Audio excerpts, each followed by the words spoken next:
your fingernail. Thoroughly recommended. What else do we have? The Darkest Hour. Okay, so just before the dawn? Two young, hip, online computery people go to Moscow to sell their new service, which is basically a kind of meet-up and dating service. When they get there, they discover that, in fact, they have been sidelined from their very own idea because they didn't have a non-disclosure clause. So they are left in Moscow. What are they possibly going to do? They go to a bar, they meet up with some people. So far, so good. Next thing you know, strange lights are falling out of the sky. Yes, it's an alien invasion movie. The strange lights fall out of the sky. It turns out they are electromagnetic fields of alien-like energy stuff. Really? Yes, which have come to do bad things generally to the Earth. Now, one of the interesting things about doing this... How long have you and I been doing this show? We've been doing it at least 10 years. Okay. So it's many years before that on 1FM. And it is a radio programme that reviews films, okay? Well, apparently not. It purports to be, but actually, really, it's about, as one of our listeners pointed out this morning, it's just about two guys talking about getting old. Yeah. That's what it's really about. Okay, that's going to slightly undermine what I'm about to say. Okay, so should we pretend that you didn't say that? Sorry. Okay, it's a radio show to review films, okay? So one of the things that we like to do on a radio show and to review films is to play clips of the films. However, sometimes radio isn't at the forefront of people's minds when they hand out clips. Here's a clip from The Darkest Hour for radio.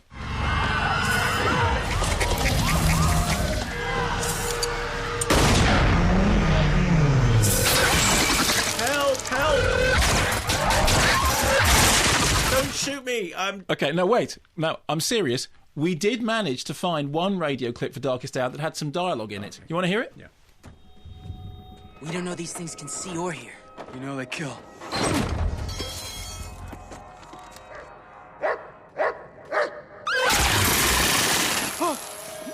No! Wait, get down!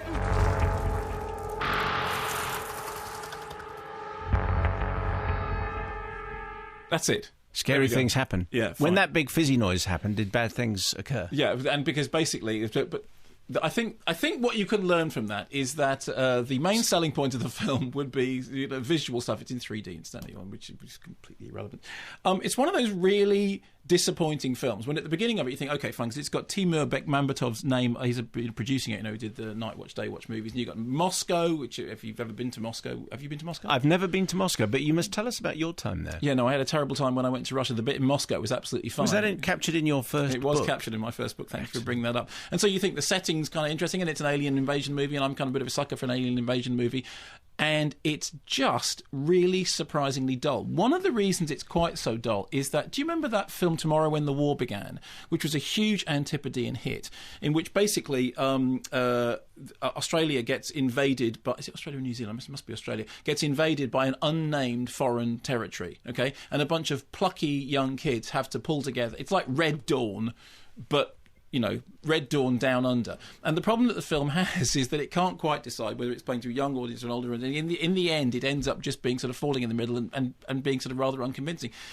Tonally, this reminded me of Tomorrow When the War Began, and not in a good way. It is young people running around with microwave guns whilst electrically charged aliens drift down from out the sky, and every now and then one of them breaks through a wall and then people evaporate. But characters that you don't care about evaporate instantaneously. Characters that you do care about don't evaporate instantaneously. They get dragged off and hidden somewhere so that they can go and be rescued.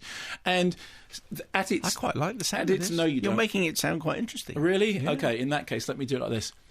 Yeah, it's some kids with microwave guns and some aliens that glow a little bit I won't bother. in the dark, and then... I mean, I genuinely thought, because I don't think there'd been many press screens, if any press screens, before the National Press Show, and I thought this is great, fine, Darkest Hour, alien invasion movie, Moscow, young kid, and it's got Emil Hirsch, who I like very much, and as I said, Timur Bekmambetov's name on it, so you think, oh, it's going to be visually spectacular. In fact, there was one bit in it in which visually it reminded me, oddly enough, of Gareth Edwards' Monsters. You remember the whole thing with Monsters was he knocked it up in his front room, and he managed to put sort of sinking ships and all that sort of stuff, which he did on his home computer. Which I think he transferred on his doggle. He had a doggle from his thing to his Udar. Did it go from a doggle to the dongle? It did. Apparently a doggle is a pair of sunglasses for a dog. No, that's not right. No, apparently it's been marketed as such. Anyway. Okay, a doggle is a pair of sunglasses for a dog.